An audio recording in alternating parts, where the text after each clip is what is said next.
Now coming to his political ideas, उनमें सबसे central political philosophy जो है गांधी जी की, उसको बोला जाता है सत्याग्रह। सत्याग्रह का मतलब क्या होता है?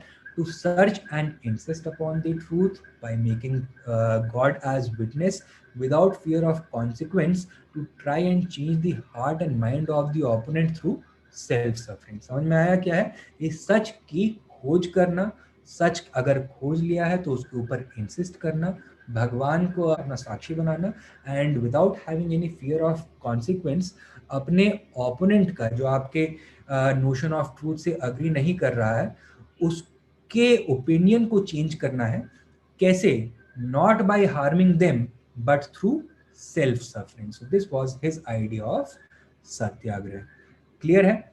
अब यहाँ पे ट्रूथ की भी डेफिनेशन काफी कॉम्प्लेक्स है। तो Gandhi ji was a follower of Jain philosophy. Jain philosophy में जब हम एंशियंट इंडिया में पढ़ेंगे, we will see that there is an idea known as Anekantavada.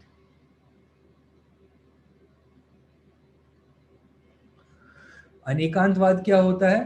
That several different truths are possible, कि एक ही प्रॉब्लम को या फिर एक ही ऑब्जर्वेशन को आप अलग अलग एंगल से ऑब्जर्व कर सकते हैं एंड डिफरेंट रियलिटीज को परसीव कर सकते हैं। तो जैन फिलॉसफी में एक स्टोरी है, वो बताई जाती है दैट एक बार किसी गांव में एक हाथी आया। तो गांव में कुछ अंधे लोग रहते थे, a few blind men used to live there. So they became curious, let us find out what the elephant looks like. But since none of them had the gift of sight, they could only feel the elephant with touch. तो सब लोग गए, दे lay their hands on the elephant. जिसने elephant के tusks पे हाथ रखा, उसने क्या बोला?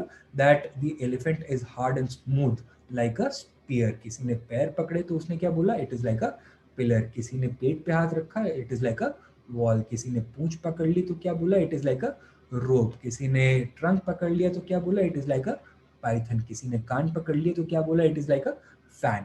राइट? तो अलग अलग ट्रूथ्स पॉसिबल हैं। सेम सिचुएशन को अलग अलग तरह से परसीव किया जा सकता है। फॉर एग्जाम्पल, इंडियंस के लिए भगत सिंह फ्रीडम फाइटर है, लेकिन अंग्रेजों के लिए क्या था? He was a terrorist. So again different versions of the truth are possible. So through introspection, through your experiments, first of all find out कि आपका सच क्या है। Is it superior to all the other truths? Is there some truth or is there some legitimacy to the notions of others? To what degree can they be accepted? To what degree do you have to insist on your truth? Once you have done that, then you have to insist on your version of the truth. और अगर आप truth पे insist कर रहे हैं, so you have to make God as your witness. Why? Because अगर God को witness बना रहे हैं, first of all that means that you have complete confidence that whatever you are doing is just. चोरी करते हुए भगवान का नाम तो लोगे नहीं, इसीलिए गलत काम करते हुए या गलत चीज की एडवोकेसी करते हुए भी you will not make God as witness.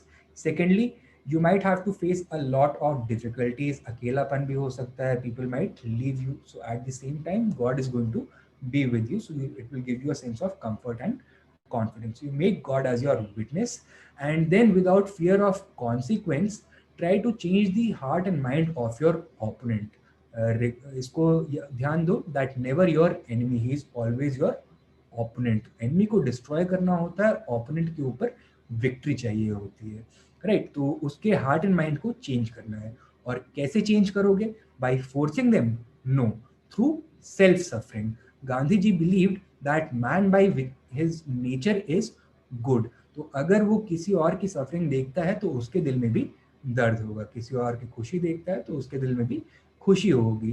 Right? And thus if you make yourself suffer, it is going to force your opponent to reconsider their position. They might come to agree with your version of the truth. So this was his idea of सत्याग्रह। हर सत्याग्रही को कुछ important वाउज लेने होते थे, कुछ कस्में खानी होती थी, कुछ ओथ्स लेने होते थे। These were the sacred vows of the Satyagrahi. These included truth, non-violence, manual labor, anti-untouchability, and self-sacrifice. Then another important pillar of his political philosophy was Sarvodaya and Antyodaya. Sarvodaya means सबका साथ सबका विकास, that no one should be left behind. And to fulfill this Antyodaya means those people who are living on the margins of the society, those who are the most underprivileged, the most downtrodden, till the time that they feel the benefits of independence, or the benefits of development, all of your efforts are meaningless. So if you have to affect Sarvodaya, focus on Antyodaya. Swaraj and Swadeshi were also important pillars of his political philosophy. Swaraj and Swadeshi stood for self sufficiency and self reliance, both in economic as well as political spheres.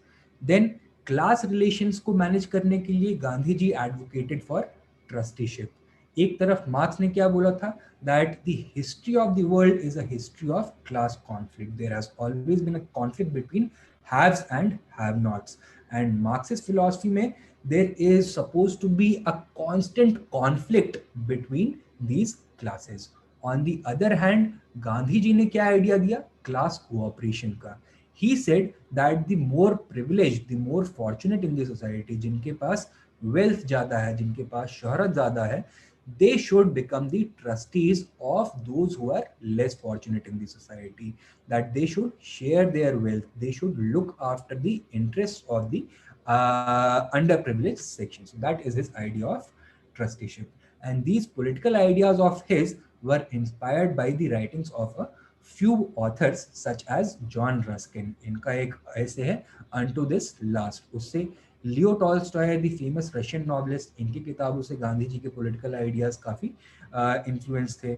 Henry David Thoreau, he was an American essayist, तो इनके essays से भी Gandhi ji was very inspired. And Gandhi ji also conducted his own experiments in his Satyagraha ashrams, जिसकी वजह से इनको ये political philosophy धीरे धीरे crystallize हुई और clarify होती गई. Right, so these were the important political and religious ideas of Mahatma Gandhi.